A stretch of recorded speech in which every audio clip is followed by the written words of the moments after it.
Halo, selamat datang di obrolan Vigo bersama saya Dimas Sembada. Karena hari ini saya pakai kemeja, jadi saya bakal saya-sayaan biar agak formal. Hari ini saya nggak sendirian, saya ditemenin oleh salah satu teman saya.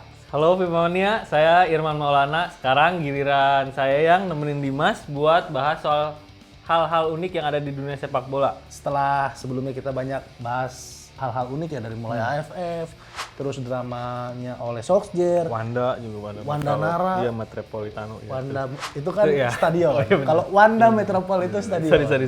Itu kan udah ada. Itu stadion Atletico Madrid. Ya. Nah, ngomong-ngomong soal sepak bola, Iya. lagi rame apa sih man belakangan ini? Baru-baru ini mah Messi ya? Messi katanya kan Messi tuh baru aja dapat Ballon d'Or yang 7 nih. Nah, cuman bagi sebagian orang tuh kayak kurang pas atau kurang cocok lah Messi. Nah, mereka tuh mikirnya tuh mendingan kasih ke Robert Lewandowski yang ngasih treble winner di Bayern Munchen tahun lalu. Nah, cuman tahun lalu kan nggak ada tuh. Nah, seenggaknya buat pembayaran ke Lewandowski nih kasih tahun inilah. Jadinya terpilihnya Messi sebagai pemenang Ballon d'Or di 2021 ini mengundang kontroversi dari banyak orang.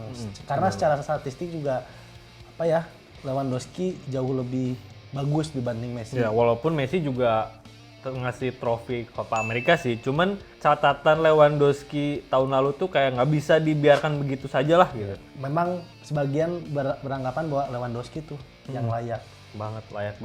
Jadi ini sekarang lagi jadi kontroversi besar buat pecinta sepak bola. Nah, ngomong-ngomong soal kontroversi, kita bakal bahas sosok-sosok yang kontroversial di dunia sepak bola. Nah, penasaran siapa sosok kontroversial pertama yang bakal kita bahas? Berikut videonya.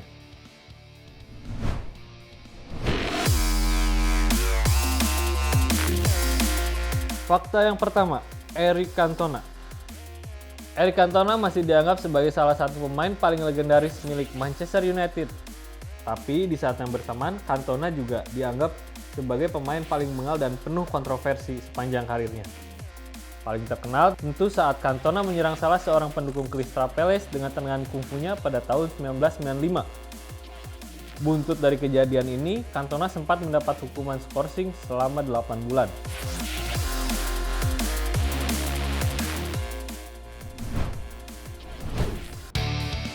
Nah, Dim, itu tadi tuh sosok kontroversial yang pertama kita bahas. Eric the King Cantona. Gimana Dim menurut Dimas? Namanya kan Eric Cantona. Iya. Siapanya Eric Setiawan, man? Aduh. Itu kayaknya sama Eric Changchiters juga ada dikit lah.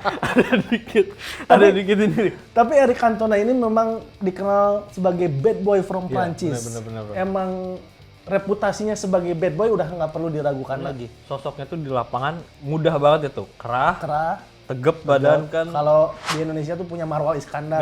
Iya. Tangannya suka dilipat. Kalau Eric Cantona, Kojiro juga. Iya, Kojiro juga. Kalau Marwal kan jadinya kalau Cantona dia kerahnya suka dibuka.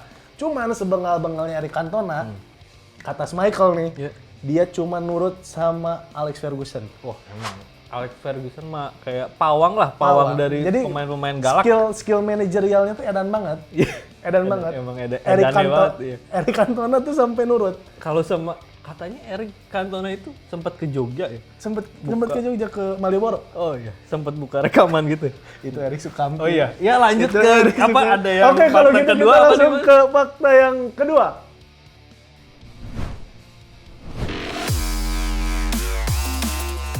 Fakta kedua, Diego Armando Maradona. Tidak pas rasanya andai Diego Maradona tidak masuk ke dalam daftar. Legenda Argentina tersebut pernah menuai kontroversi berkat gol tangan Tuhannya di Piala Dunia 1986 saat berhadapan dengan Inggris. Usai pensiun, sosoknya masih terus menuai kontroversi. Terlebih, dia dirumorkan banyak menggunakan zat terlarang. Begitu juga saat menjadi pelatih. Kerap tersulut emosi membuatnya sangat lekat dengan kontroversi.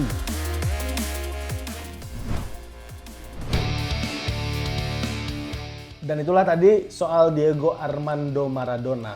Menurut Irman, gimana nih sosok Diego Armando Maradona? Kalau Maradona mah sama sih kayak Erik, dia juga pernah terkenal sama tendangan kungfu. Kalau Cantona lawan Crystal Palace, nah si Maradona tuh dulu pernah waktu di Barca tahun 84 dia juga berantem tuh kan di video di mana-mana sama lawan Atletico Bilbao tuh. Malah pas di pertandingan itu tuh Raja Spanyol juga nonton. Tetap aja berantem terus emang, tapi bagusnya dia sejalan prestasinya. Skill, Piala Dunia, mau pakai kaki, pakai tangan. kepala, tangan juga kontroversi itu. Sampai dia juga kan kayaknya salah satu di antara pemain terkenal yang pernah main diundang main di penjaranya kartel Kolombia.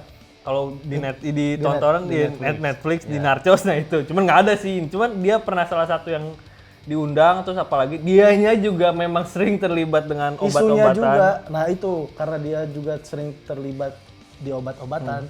Isunya kan rumor. Nah dia kan pernah ngelatih Dorados de Sinaloa di Meksiko. Nah katanya Narcos itu gimana? Katanya dia ke Meksiko itu bukan buat ngelatih sebenarnya. Biar deket dapat obat-obatan. Katanya ya, cuman nggak tahu itu hanya Maradona dan tangan yang tahu. Dan emang dia juga di Piala Dunia 94 dia tuh pernah nih main lawan Argentina 2 kali tapi langsung dipulangin tuh karena dia kedapatan sama doping. Doping. Emang doping ini penyakit. Maksudnya banyak pemain-pemain jago karena doping jadi. Terus betulnya kalau si Maradona kan suka sama kartel. Kartel itu berarti dulu sebelum ada HP biasa kartel. Itu kartel yang suka nelfon. Film kartel yang biasanya digambar. Kita lanjut ke fakta berikutnya aja ya, guys. Yang ketiga nih, silakan simak videonya.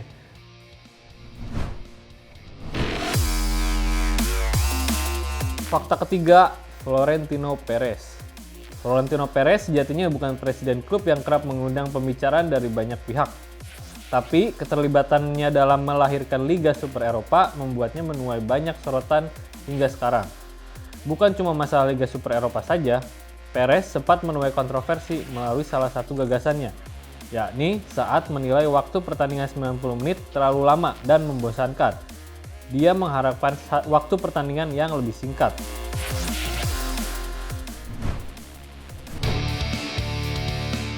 Nah, Dim, itu tadi tuh sosok yang ketiga yang kontroversi nih. Bukan pemain bola, tapi nggak tahu sih emang dia suka main bola apa nggak tahu juga. Cuman tapi dia sosok besar di sepak bola. Presidennya Los Blancos, Florentino Rossi. Oh, Perez ya benar. Itu Valentino Rossi. Sorry. Maaf. Iya, Florentino, bukan Valentino kan. Florentino Perez. Salah, Bapak. Iya, benar. Oke, jadi kalau menurut saya, ini gara-gara faktor kemeja. Iya, benar. Ini saya faktor topi panas, lampu. Ini lampu panas, ini silau, aduh. Gimana? Nah, jadi Florentino Perez ini sebenarnya sih biasa aja sebenarnya. Awal-awalnya sih dulu seingat saya ya, itu dia nggak terlalu kontroversial.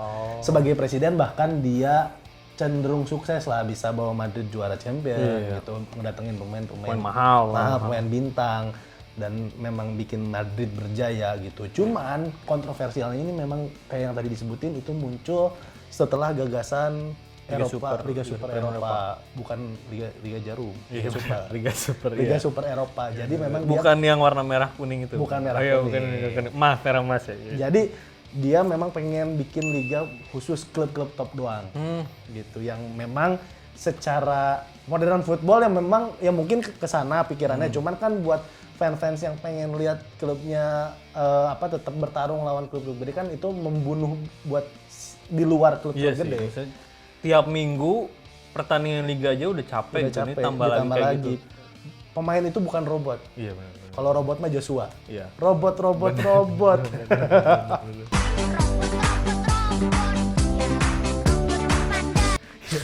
Nah, terus juga si Florentino Perez ini memang cocok juga disebut sosok kontroversial. Ya, kontroversial. Karena juga dia pernah meminta bahwa pertandingan sepak bola itu jangan 90 menit. Karena kelamaan katanya. Mini soccer berarti di Pantai Mutiara di F7 ya. Promosi dikit F7. Itu sorry, maaf. Ya, itu juga bisa 45 menit. Jadi itu tuh terlalu lama, dan karena lamanya pertandingan sepak bola itu bikin orang-orang itu males nonton bola, khususnya generasi-generasi milenial katanya. Biasanya berarti 10 menit itu 15 menit. Mungkin pakai kontrol. Mungkin atau- ada yang bilang juga dulu ada yang pernah menawarkan bahwa sepak bola dibagi 4 babak.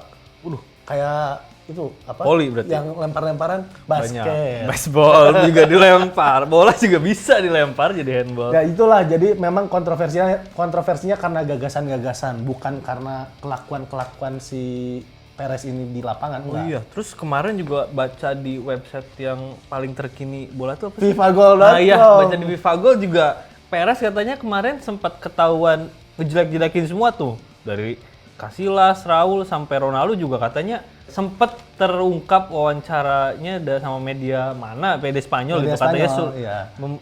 ngejelek-jelekin lah gitu. pemain-pemain. Iya, Yang itu juga salah satu mungkin Sempet dari leaking ya, Mas? Iya, leaking. leaking. Ih, keren banget bahasa saya. Ini ya, leaking. Bocor maksudnya. freebase yang bocor ya. Terus Kalau freebase vape itu. Bener. Ya, emang suka leaking juga. Ya jadi rekaman itu memang sempat bocor lah. Oh. Ya intinya itu tadi 3 sosok kontroversial di dunia sepak bola. Memang masih banyak Ya, masih banyak banget, sosok-sosok masih lain banyak. yang sering mengundang kontroversial kayak tadi udah disebut Marwal Iskandar. Iya banyak. Terus mungkin kalian punya yang menurut kalian wah kurang nih kurang sosok kontroversial, tulis aja di komen. Ntar biar kita ada part 2, part sekian Bang Karel. Gampang itu mah tinggal dibikin lagi tinggal. karena yang namanya kontroversi di sepak bola mah tidak akan pernah habis. Kayak sayur tanpa piring lah. Ya, Jadinya kurang lebih bahe gitu. jadi bahe. Jadi tumpah Jadi gitu. tumpah. Jadi tumpah. Oke, kalau gitu sekian dulu di episode kali ini. Ya. Nanti kita bakal balik lagi. Iya, saya Irman Maulana. Saya Dimas Bada. Jangan lupa buat like, Komen dan share. subscribe.